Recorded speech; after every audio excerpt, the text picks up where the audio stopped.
Welcome to the show, all 11 of you. It's me, Jonathan, my good buddy Cody Akins from AkinsPCRepair.com. Hey, Cody. Hey, how's it going? It's going well. It's Victory Monday. Chiefs won last night, as we all suspected they would, but I don't think anybody believed they would. Well, you know, with the NFL script and everything, they can't let the Chiefs lose 3 in a row. Right. Obviously, it's scripted for us. It's just... the whole scripted narrative should have fallen apart after the Super Bowl, but I still see it all the time. Oh, dude, I honestly think now that the Chiefs are 1-2, the leaning into the whole ref deal is even worse than it was beforehand. Yeah. I don't see as much, hey, that was holding, or that should have been called, blah, blah, blah. I saw that like the first game against the Chargers a little bit, but since then it's died down. I'm assuming if we start winning again, it'll come right back. The funny thing is, like, the Eagles got called out for cheating by Tom Brady on the national telecast last week. The league said, hey, we're tightening that shit up. Look at this. See this? This is a screwdriver. Tightening that up. Not going to let you get away with it anymore. And then they got away with it again. Twice! Twice! They put out a memorandum saying, no, we're not, nope, this isn't happening anymore. This isn't going to happen. Do you know why Twice! it continues? Do you know why it continues to happen?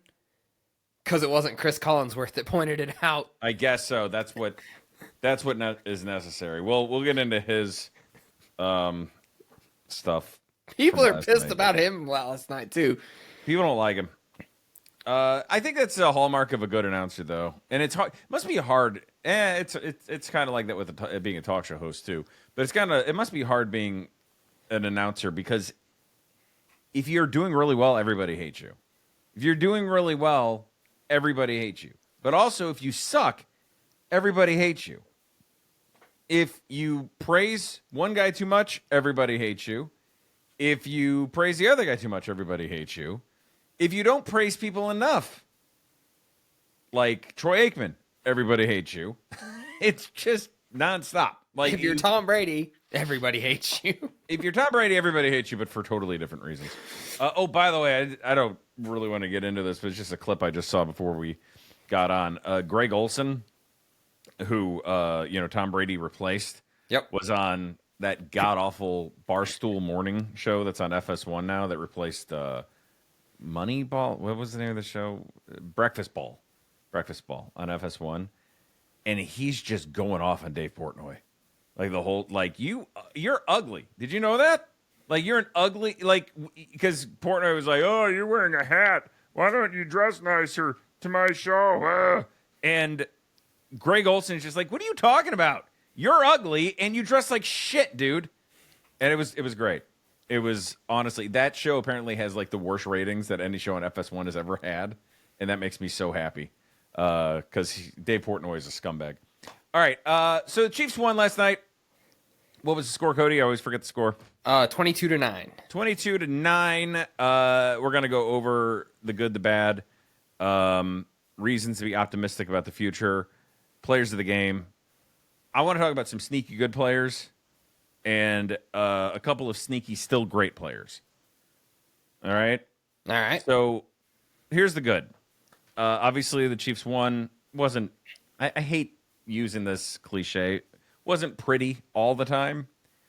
The second half of the game was pretty, but the first half was not great. I distinctly missing. remember going into the half and saying, I've never been so pissed off to be in the lead and getting the ball at kickoff in my life. Yeah. Because you didn't want to see that offense back out there the way they'd been performing.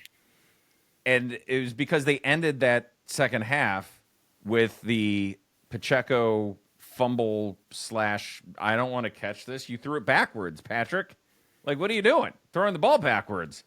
And then Mahomes making, I think, not only a game-saving, but possibly a season-saving play by going and snatching the ball out of the defensive player's hands. Cam Newton wouldn't do that. I'm a little bit mad that I didn't make this take earlier because I've heard other people already say it. I should have said it on my morning show today, but I forgot. Or I didn't really have time to work it in. I feel like that play might be the catalyst they needed to turn everything around. Every time they've kind of been in shitty situations, there's something will turn it around. And I'll just rattle some off. One was, remember in 2021, the offense was stalling. They got the shit beat out of them by the Titans. Barely beat the Giants that year, who were, I think, even worse than the Giants this year. That's when some guy named Daniel Jones was starting for the Giants, if you can believe it. And in the Packers game, Mahomes had to have this third down play to seal the game. And he ran out of the pocket, finds Kelsey, makes a jumping crossbody throw to Kelsey, seals the game. Didn't seem like that big of a deal. Beat the Packers, who were starting Jordan Love for the first time. There was also the game where Jordan Love's mom was put up on the moon to watch the game. But after that, then they went on to beat the living snot out of the Raiders and steamrolled through into the playoffs. They beat the Steelers, had beat the Bills in the 13-second game, and then finally they had a meltdown against the Bengals. But for the most part, that turned their season around. In 2019, when they were getting beaten by the Texans 24-0, McCole Hardman has a punt return, or I'm sorry, not a punt return, but a kickoff that he takes back like 50 yards. Huge spark. The rest of the offense kind of felt it. They got back out there. They scored real quick. Also, I guess in that game, too, there was probably another play that was more important. That was the fake punt with Justin Reed and Dirty Dan Sorensen laying the wood on him. It's pretty great. I think that play last night was along those same lines. That was Mahomes making a play that it's funny because people were criticizing Chris Collinsworth for saying how great Patrick Mahomes was on that play because idiots who don't know football were blaming Mahomes for that play. It wasn't Mahomes' fault. Isaiah Pacheco was running in the wrong direction. Like, what is Mahomes supposed to do? He's not throwing the ball. When you're quarterback, you're not throwing the ball knowing it's not Madden, and you just know where everybody is. You just expect him. You were like, okay, I glance him out of the side of my eye, and I'm going to throw. Where is he? That's what happened. And to be fair, I play Madden a lot, especially now that's on the Switch too. Yeah. And I still don't know where my receivers are half the time. Yeah. I can't imagine what it's like in real life. Yeah. Yeah. So he throws it expecting Pacheco to be moving upfield, and he was actually moving the other direction. So he makes an amazing play, saves the season, because I think if they go down 0-3, there's no coming back from that. There's certainly, it may be a wild card team, but there's no confidence. You lose to the Giants, there's no confidence. That and one other play I think really sparked our offense, and I'm excited to see what next week comes up.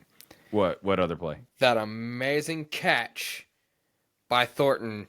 Yeah. Right there at the 1 yard line. And he's down on the ground and he just got that one finger up in the air. He's like, boom. Yeah. One. And I mean, I hope we see that later in the season. That After guy, the Chargers charger and we take first place in the division. well, the Chargers lost Najee Harris yesterday. They did. So I mean, Khalil Mack injured for a couple weeks. Justin Herbert's just looking too good though. It's gonna be a lot. It's gonna take a lot. Our defense is starting to come alive, and I do think that things are gonna look a little bit different. But seeing Thornton make that play, even though it was pass interference like a son of a gun, which didn't get called, by the way. So He might have gotten called if he hadn't caught it. Right. So I guess our check to the refs didn't clear this week if you follow the narrative. And the pass to Hollywood Brown got called for PI. Led to a touchdown. What do you want? All right, money downs. The Chiefs were this is all good stuff. They were 8 for 15 on third down. That's 53%, well above league average. So that's really good. The Giants, by the way, on third down were 1 for 10. That's pretty bad. I don't know if you can do the math on that, Cody. If you're real good with percentages, this is not great. What's 1 out of 10? What percentage is that? I believe that's 10%. That is 10%. That's bad. So that's our offense playing above league average, above actually probably the best in the league at that point, and the defense playing the best in the league at stopping third down. We had 0 turnovers, which we've been very good about this year. As much as people have been critical about the Chiefs, I think the only turnover we've had the entire season was Kelsey bobbling the ball in the end zone and it being an interception against the Eagles. We had, 2 or 3 interceptions last night? We had 2. 2 last night. Yeah. Roland Wallace and Jalen Watson both got one.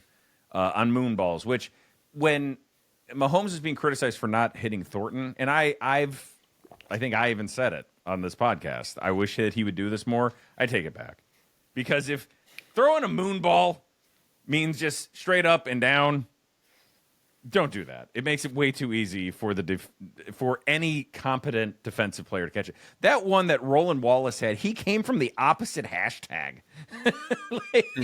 Or not hashtag, but hash mark. He came from the opposite hash mark around and caught it. Like, if you look at that play on Next Gen with the dots, he's doing he comes from friggin' Pennsylvania to catch that ball.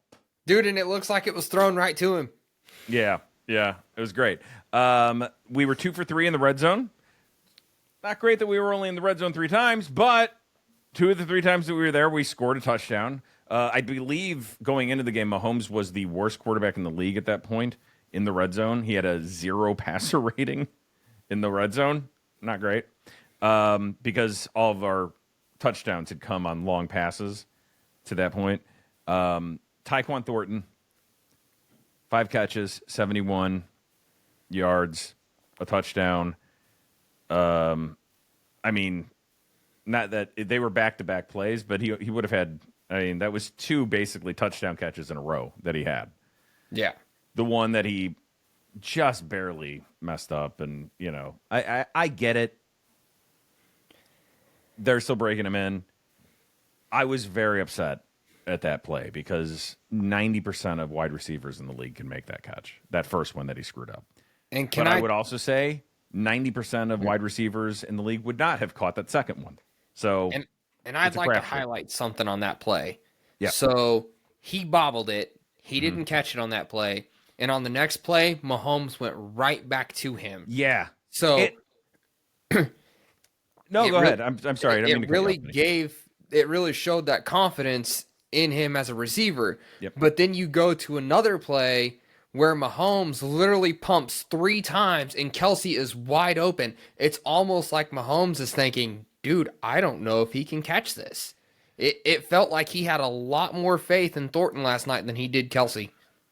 I don't know about that. I think Mahomes, I'll get into that in a minute. I think Mahomes is in his head about, like that was early in the game, about I want to throw downfield. I want to throw on schedule. I don't want to start playing backyard football right now. We need to be on schedule, and that pretty much 90% of his throws, maybe 92% of his throws to Kelsey are just them goofing around and figuring something out. Hold on a second. All right, so wide receiver production, again, Thornton, 5 catches for 71 yards. Juju is 4 for 55. Juju's not a great receiver, but all we need right now is just serviceable. Just be good enough. Just catch the goddamn ball. Just catch it. And go the right early direction. In the game, there was a throw to Juju that was a slant route, and it was the same thing as the game against the Eagles, where Mahomes threw it to him, and he throws a little high, and in the Eagles game, Juju doesn't come down with it, but last night he did. So that was encouraging to see. Russell Wilson was held to 160 yards after going 425 yards against and granted, the Cowboys obviously have a shitty defense. We all saw the Bears game. They have a terrible, terrible defense. if they just had like one really good linebacker that could also maybe play edge, it could be a rusher. Oh, I think they would be good. I don't know. I know we talked about it in the last episode, but you and I both came off that loss and we're like, dude, after that high scoring shootout with the Giants, I'm not feeling so confident about that because it was a high scoring affair with the Eagles. It's a high scoring affair against the Giants. And then you're like, oh, the Cowboys let the Bears put up 40 points. Their defense just sucks. They just suck. All right. And finally, it's not good that you want to highlight a punter, but it's not like he had a ton of punts. He had 3 punts last night. His average was 46.3 yards. His longest was 53. What I'm liking about him is you're not seeing him kicking it into the end zone. Yeah. I don't know how many times that's even happened this year. Maybe happened against the Chargers once. But for the most part, when he's punted, they've not gone into the end zone. And by the way, as far as the Chiefs, they're low scoring. They're not getting as many points as they would like, obviously. This is insane, but they're 7th in the league in EPA. So they're having success on plays.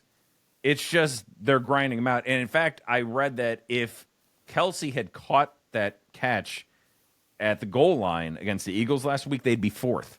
The Chiefs would be 4th in offensive EPA. So they're not like think of how many times you see them punting in a game. It's not that many. And on the punting topic, I know this isn't Chiefs related, but this is kind of amazing. The Colts, 1 punt, 3 games, dude.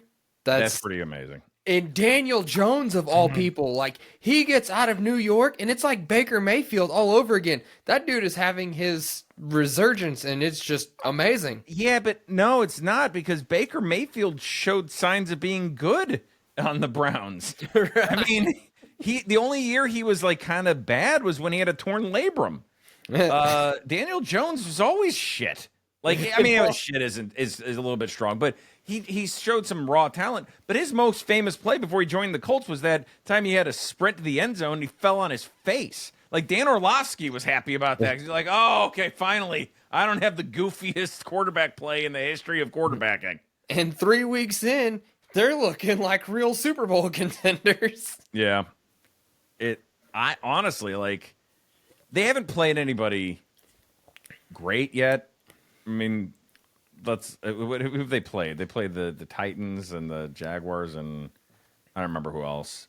If you want to look that up, because I can't remember. But we'll see. We'll see when they're actually tested by whoever's on their schedule. That's tough.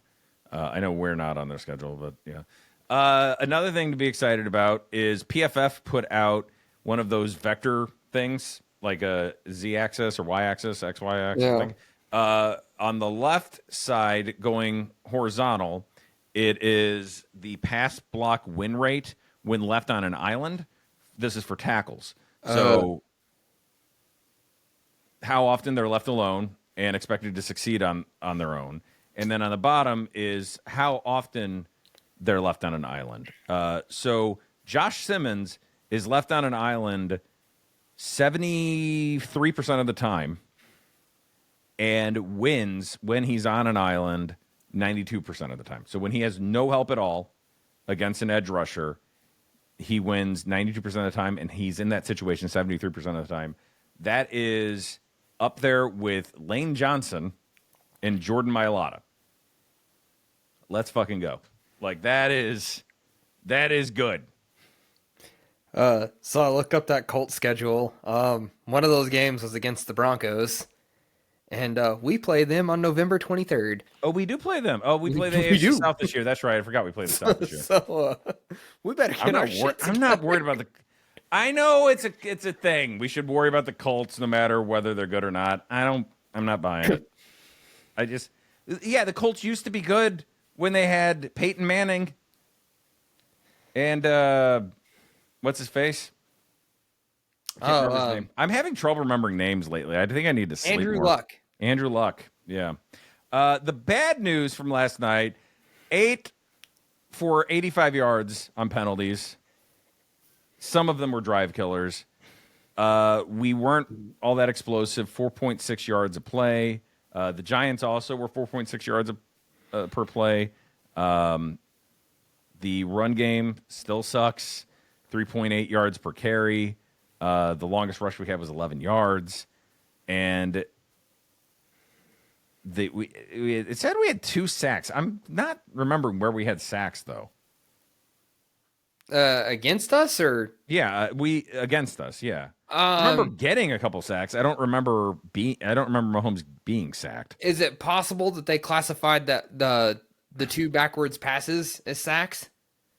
Maybe, but I wouldn't think so. Because here's the thing. I need to rewatch the game because I just don't remember. On that one where he jumped on the ball, they're saying that the receiver or that the defender didn't have that it long enough for it to end and fumble back over, so they might have classified that as a sack because he went down behind the line. So I just don't remember because I kept expecting one.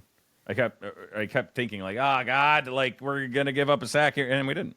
So there we go. Like it was when there's a lot less negative things to talk about statistically than positive. I don't care that you're playing the Giants. And as far as the defense, our defense looking good is concerned, just really keep in mind that the Cowboys defense sucks, but they gave up 37 points to the same team that we held down to 9. That's pretty good. Yeah. Spags had a great game plan going in. They did. I was listening to Nick Jacobs today on 41 is the mic, and he was saying they were doing this thing called split safeties, where half of the field is in man and half the field is in zone. And like that's basically you really have to trust your secondary to be able to pull that off. And Spags was doing it all night, and that's how we were able to keep Neighbors in line. The fact that Spags trusts them to do that is a really good sign. Yeah, and then remember, the Cowboys defense let the Bears score an ungodly amount of points. And who is the Cowboys' current defensive coordinator? The former Chicago Bears head coach. Yeah, Eberflus, right. So yeah. he knew their entire game plan, and he still let them just steamroll them. Dude, that flea flicker play, I know we are an anti-Caleb Williams podcast because of the shit that he has talked about Patrick Mahomes. Yep. But goddamn, like that was... Look, I'll be the first to admit I've talked a lot of shit on Caleb Williams, but he had a great game yesterday.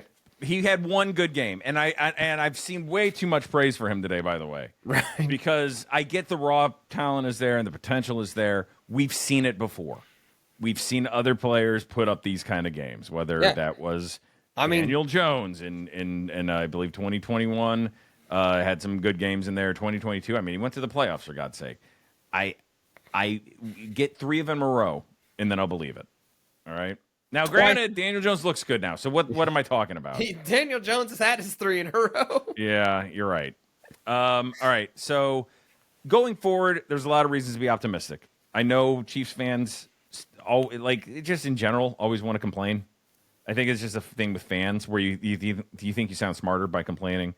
But you keep winning third downs like this. You keep getting turnovers like this.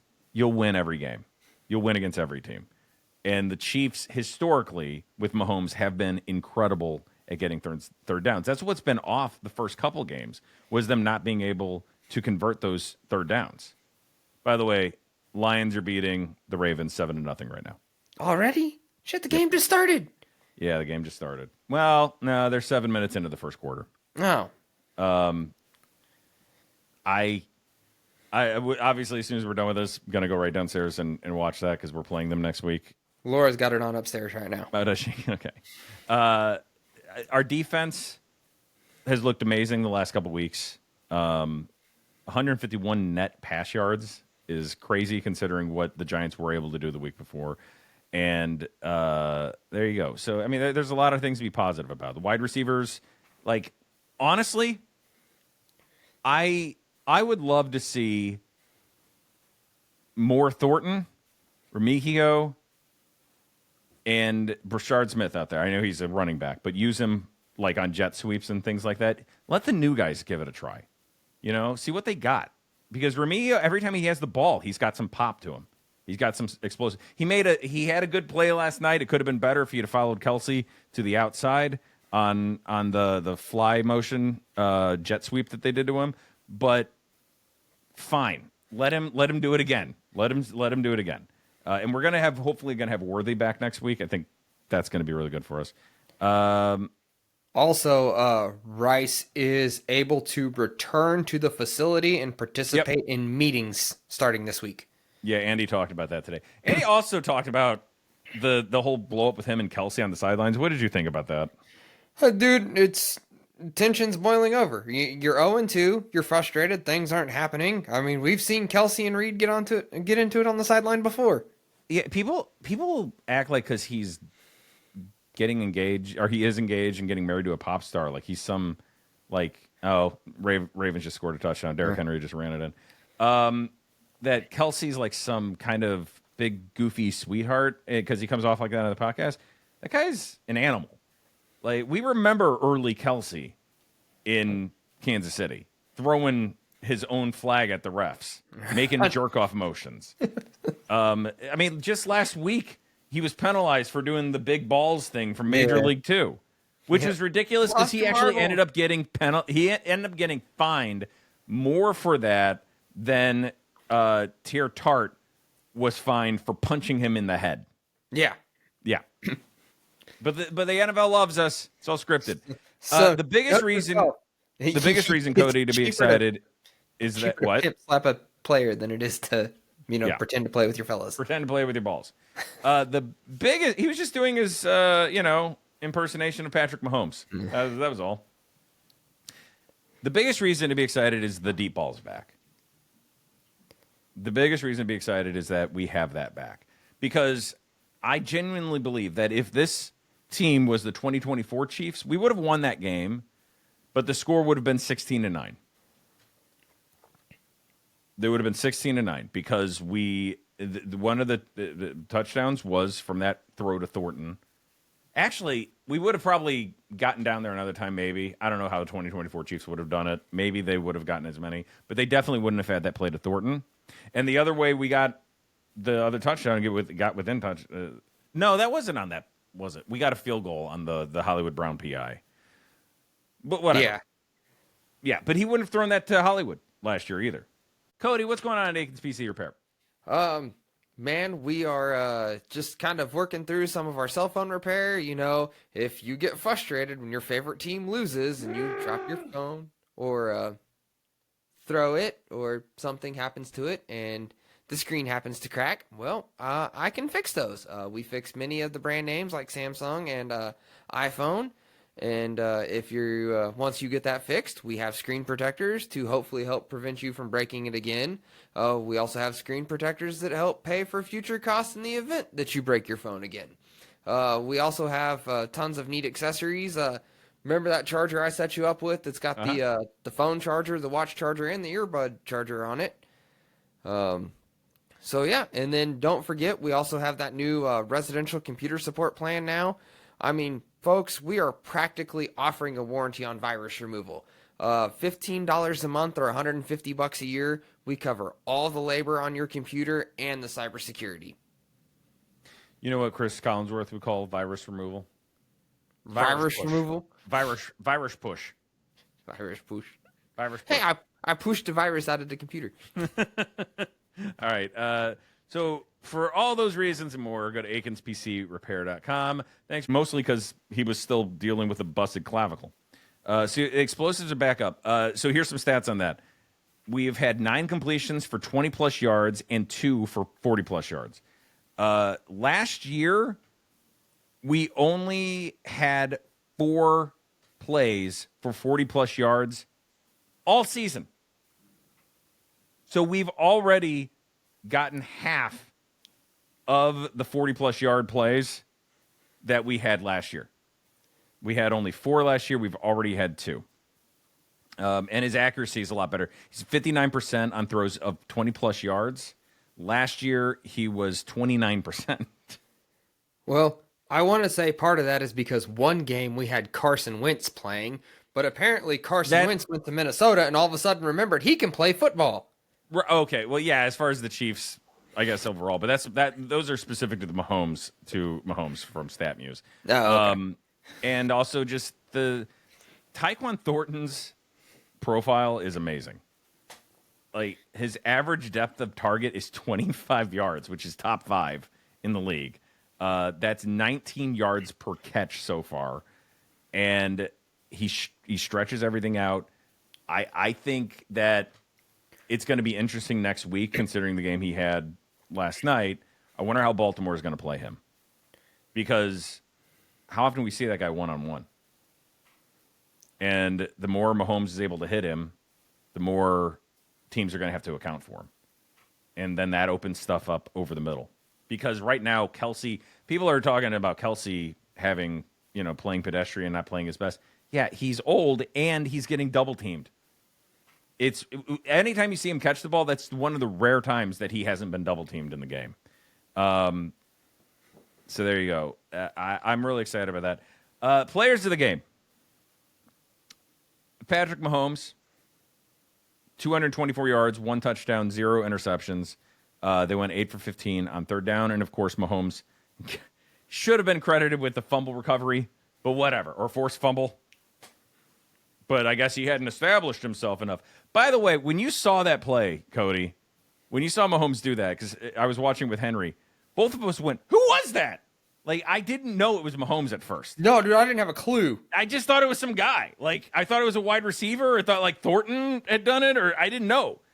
I forgot that Mahomes played safety, I think, in high school, and I think maybe a little bit in college, too. So he's got some skill at defense. Yeah. The Chiefs' defense held the Giants to 160 yards, 2 interceptions. First one, 1 and 10 on third down. They're obviously players of the game. Tyquan Thornton, 5 catches for 71 yards and a TD. And Karlaftis had 10 tackles and 1 sack. Karlaftis really came on that game. Yeah, which is would have good to looked see. even better if he hadn't got that weak, what was it, roughing the passer call. Roughing the passer. Oh, my God. Oh, he took 2 steps. That's going to be called every time. Why is it every time it seems like the Chiefs get a penalty that I've never seen before? The announcers will go, that's going to be called every time. Chris Jones was called for holding, defensive holding last night. Do you know how many times that's happened so far this season? One other time. Do you know who it happened to? Who? Chris Jones last fucking week. Well, It's like the Kadarius Toney thing where he was offsides, or was lined up offsides, and they're like, "Oh, they're going to call that every time." Really? Because they literally have never called it all year. It's literally never been called all year until Carl Cheffers called it to fuck us over at the end of the Packers game. and then last night, Chris Collinsworth had that stupid graphic ready to go on God. Jawan Taylor. What was messed up about the graphic was they were highlighting the left tackle. Did they forget that he plays right tackle, or were they like, look, we don't want to look like we're specifically singling out Jawan Taylor, so let's make it the left tackle? The false start stuff bothers me. That was illegal formation, though. Illegal formation, that bothers me. I got to tell you, the thing that bothered me the most about him last night was watching him fall on his ass. Dude, he got trucked. Yeah. That's terrible. He got trucked, and it looked bad. If you're going to false start, that's 5 yards. Not going to take it every time. Put up with it. Holding needs to stop. That's 10 yards. That's ridiculous, and it's a drive killer. Especially, it always seems to happen, doesn't it, at the 35? You notice that? It always seems to happen right when we get into field goal range, and then he gets a holding call or a false start call. It's annoying. Just need to start tasering him every time he gets a penalty. Or did Jalen Moore ask Andy Heck's wife out or something? Like, did he hit on Andy Reid's daughter? Like, why won't he play? We pay him $15 million a year, I believe, to do nothing. Oh no, I'm sorry, he did play because Josh Simmons had to go out the last series, so.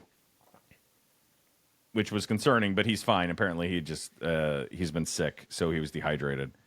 But yeah, Why don't we play Jalen more? I don't understand what's going on. How much worse could he be? At least put him in and let us see. Yeah. You know? All right. So I got 3 sneaky good players that nobody is talking about. Noel Williams is a rookie cornerback.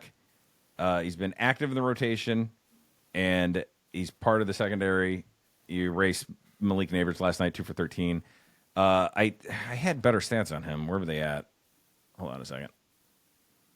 He's at 40% passer. Or I'm sorry, he's at a 43 passer rating when targeted, which is really good. Those are all good stats. What I like is, you see how hard that motherfucker hits? Yeah. Like, when he hits somebody, they get hit. They stay hit. He is a violent player, and I love to see that from a cornerback. Also sneaky good, the Chiefs' defense. Nobody's talking about it today because they beat the Giants, so what? Even though the Giants put up a bunch of points and yards against the Cowboys. But they also held down the Eagles last week. Yards allowed per game, they're number 5 right now. The Chiefs' defense is 5th in the league at yards allowed per game. Through week 2, early week 3, that's top 5 per game. So there you go. And I'm going to throw this one in there. Sneaky good, Juju. He was 4 for 55 last night. Don't need him to get 100 yards. 50's good. If he's good for 50 a game, that is huge for us. Yeah. Huge. Just need him to move the chains. Just need him to be there to be reliable. And he had one really good play. I think it was like 2nd and 17 we were at, and had a screen, a wide receiver screen, and he fought for first down. I feel like I see him more than any other wide receiver, at least on our team, maybe in the league. I see him get a guy trying to tackle him by grabbing his jersey and pulling it, like trying to give him a wedgie, the wedgie of dear life. And then finally, I'm going to throw this out there: sneaky but still great. These are players that are sneaky but still great. Patrick Mahomes. Everybody's been talking about for 2 years about how he's not the same guy. He's not as good as he used to be. Going on almost 3 years now. His total QBR in the league, he's number 5. Number 5. That might shock people, but it's not just yards and that QBR takes into account how productive they are, and he is 5th in the league after week 3. So, I mean, that's without Lamar in there, so maybe after tonight he'll drop down to 6, don't know. And then Kelsey, still sneaky great. He's on the field 93% of the time, which is way too much at his age. He got 17 targets, or he's gotten 17 targets this year so far. He led all tight ends in separation per route wins in week 2, so he's still getting really good separation. And he's getting about 1.64 yards per route, which is very good. And he's had a touchdown. He could have had 2, could have had 3. But he's still sneaky great. If he just wasn't juggling balls. He wasn't juggling his giant testicles. Had kind of a quiet game last night, but that was also one of those games we didn't really need Kelsey to be great. That's why I was also like, please don't play Xavier Worthy against the Giants, because if we need Kelsey to have a great game and we need Xavier Worthy to play on a bad shoulder and put his season in jeopardy against the Giants, then we're in a lot more trouble than I think we are. Hey, didn't you tell me last night Royals was active? He was. I don't know if he saw the field. Hold on. I don't think, dude, I didn't see his name once. Where's Giants?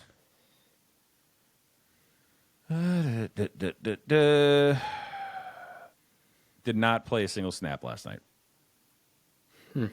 Disappointing. Well, again, he was just probably there as platoon backup. They didn't have any injuries to speak of to wide receiver last night.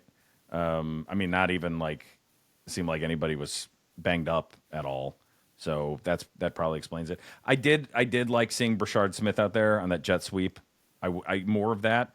What I also liked and this was a big one for me. I think I pointed out to you last night on in text, was we were going under center a lot more. When we had that series where we drove down the field, and I want people, when they're watching the Chiefs, to pay attention to this. How often is Mahomes under center? Because they play a lot from shotgun, because Mahomes likes to have a big cushion to, find his way through, and it also gives him more room to do his crazy Mahomes shit. That's the point of shotgun. But when they were going under center, they were really effective. When he was just getting right underneath them.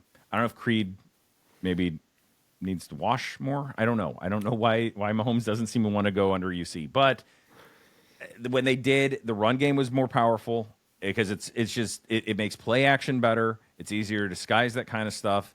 The run game's better because they have a clearer sight, the running back does, of where they're going. It made the run game just a little bit better. And the funny thing about our run game is our running backs are terrible. And I deep down in my heart, I know I've crapped on him a lot today. I love Isaiah Pacheco. I want him to succeed. I just think he's done. I just think there's something.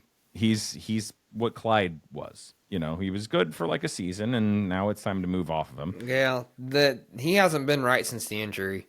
No, and it was the same thing with Clyde. Clyde was great. If you remember, in 2020, he was great. He was really good.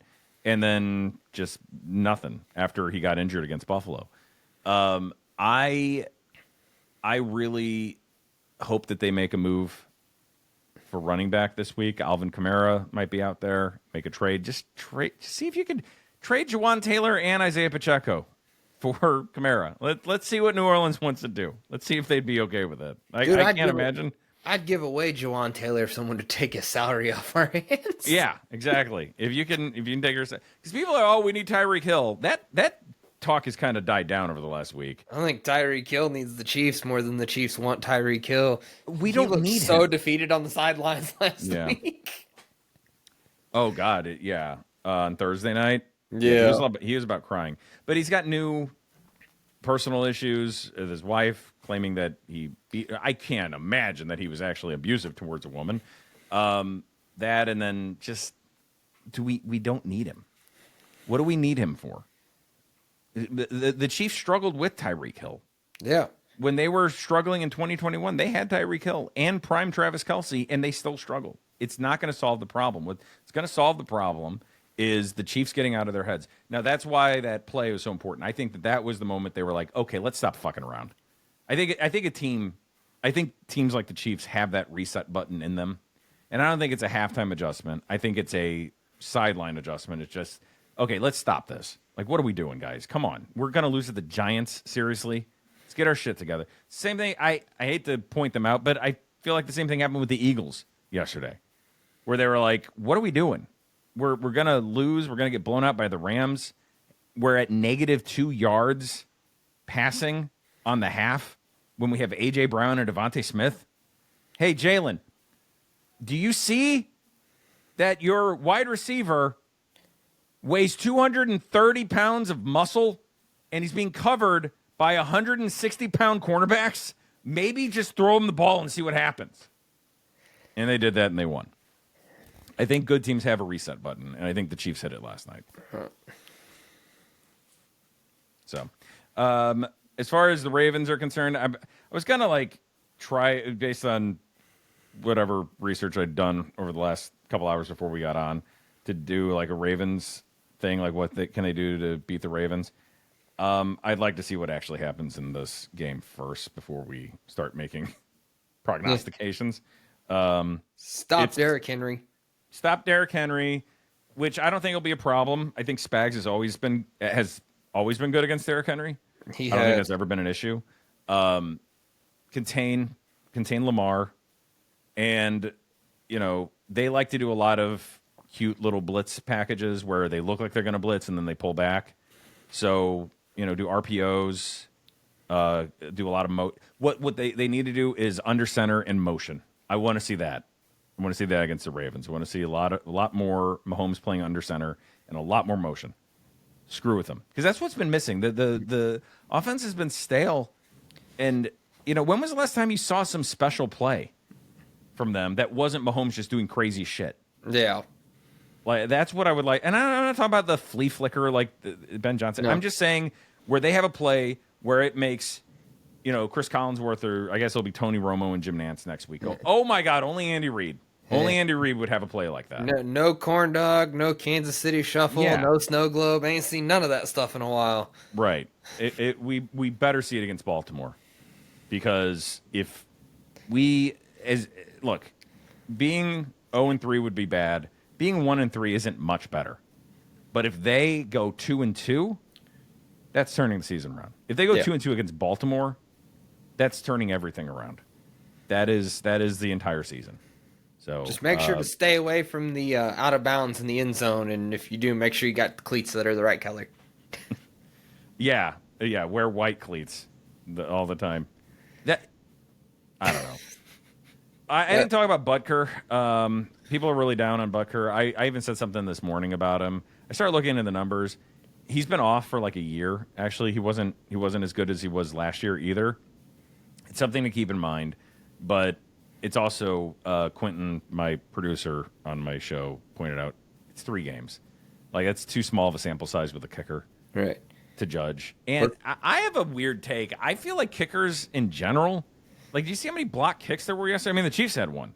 Granted, a lot. Granted, it was against a punter, but there were a lot yesterday. The New England Pittsburgh game was a fumble fest. Yeah. But I mean, at least our kicker situation isn't the Falcons, where they cut their kicker and sign this new guy who goes 5 for 5 in one game and then misses every kick the next game. That's a Falcon type of thing. I will say this. I think this is my hot take. I wonder if the new kickoff rules are messing with kickers' heads. I mean, they can't bean it anymore, so because last year you had that zone, but you could still kick, and the touchback wasn't 35 yards. Yeah, it's 35 yards now for the touchback, so they can't kick, and so they're not getting to tee off at all anymore. Who's doing that anymore? Maybe it's worth it to do it. Our defense is good enough. Maybe not against the Ravens, but maybe against the Jaguars when we play them. Let Butker just really get his leg into a couple of those. On the kickoff rule, though, I want to say this, and maybe it's a hot take. Maybe I just don't know what I'm talking about. The stupidest rule that I disagree with on kickoffs is if it's on the edge of the line and the receiver touches out of bounds and then touches the ball, it's considered a kickoff out of bounds and they start at the 40. But like last night, they had a play where the receiver went out of bounds and didn't reestablish, and basically they just called it illegal touching. So why can they go out of bounds and the kicking team be penalized on the kickoff, but the offense is penalized if they go out of bounds and don't establish? Like, it doesn't make any sense. Because the refs hate the Chiefs. Okay, fair enough. But that's not a Chiefs rule. I mean, I've seen plenty of teams exploit the whole kickoff out of bounds rule. No, I thought you were talking about the illegal contact where Joshua Williams got in the way of the ball last night on a punt. Oh, well, that too. But I'm talking about what was it? Russell Wilson threw a pass and the receiver tiptoed out of bounds and then tried to reestablish and then caught the ball, and they called it illegal touching. So, yeah, I don't know. It's that's the problem. I guess refereeing is more art than science sometimes. The one thing that really pissed me off last night, as far as dirty laundry and bad flags are concerned, and nobody cares about it because the Chiefs won, but there was a point where the Chiefs forced a fumble and recovered it, and then out of nowhere a flag comes in, and Trent McDuffie gets called for pass interference at the 5-yard line, but within I have no idea. You know what penalty I'm talking about? No. You remember that from last night? I guess I missed this one. So yeah, they got a pass interference penalty, which at worst it should have been holding, because the ball wasn't thrown yet. and then on top of that, he hit him within 5 yards of the line of scrimmage. But then the Chiefs, whoever the Giants player was who caught the ball, they forced the ball out of his hands and recovered it. That would have been the end of the game. Then out of nowhere, a pass interference penalty comes in from the refs. It didn't make any sense. Like it was just crazy. And again, nobody's gonna talk about it because either I'm 100% wrong and it was totally legit, or everybody forgot about it, like you, because like who cares? They won. I just like consistency. Right. I just like, even if the Chiefs were winning 120-0, I don't like seeing calls like that because it's like what that doesn't even make any sense. There's like, what was the pass interference penalty? There's what, 6 or 7 referees on the field at a time. Like, someone's got to see this crap. Right. Well, or overrule it, or I don't know. Yeah. There wasn't a lot to complain about with the refs last night. We did get a lot of penalties, but I think most of them were earned. Yeah. The Hollywood Brown play really helped us out. The PI on that obviously helped. Even though I saw a lot of people complaining about it. Like, what do you expect? Like, you can't mug a guy just because he's standing still.